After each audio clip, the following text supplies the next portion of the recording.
বাতাসে বহিছে প্রেম, নয়নে লাগিল নেশা।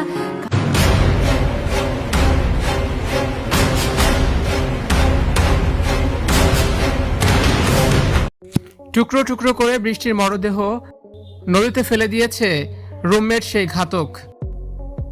যুক্তরাষ্ট্রে উচ্চতর পড়াশোনা করতে গিয়ে প্রাণ হারালেন দুই বাংলাদেশি শিক্ষার্থী জামিল আহমেদ লিমন ও নাহিদা সুলতানা বৃষ্টি।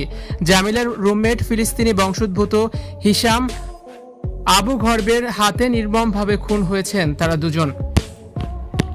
স্থানীয় সময় শুক্রবার 24শে এপ্রিল জামিলের মরদেহ উদ্ধার হলেও এখন পর্যন্ত উদ্ধার হয়নি বৃষ্টির মরদেহ। তদন্তকারী সংস্থার ধারণা, বৃষ্টিকে হত্যার পর তার দেহ কয়েক টুকরো করে নদীতে ফেলে দেওয়া হয়েছে। তদন্তকারী সূত্রগুলো বলছে, হিশাম শুরুর দিকে পুলিশকে সহযোগিতা করলেও এখন আর মুখ খুলছে না।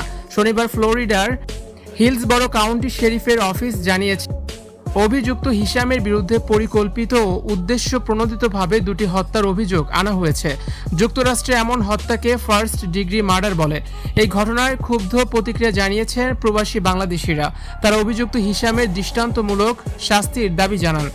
দুই বাংলাদেশি শিক্ষার্থীর হত্যাকাণ্ডের বিষয়ে সার্বক্ষণিক খোঁজখবর রাখছে ওয়াশিংটনে বাংলাদেশ দূতাবাস ও ফ্লোরিডা কনসুলেট।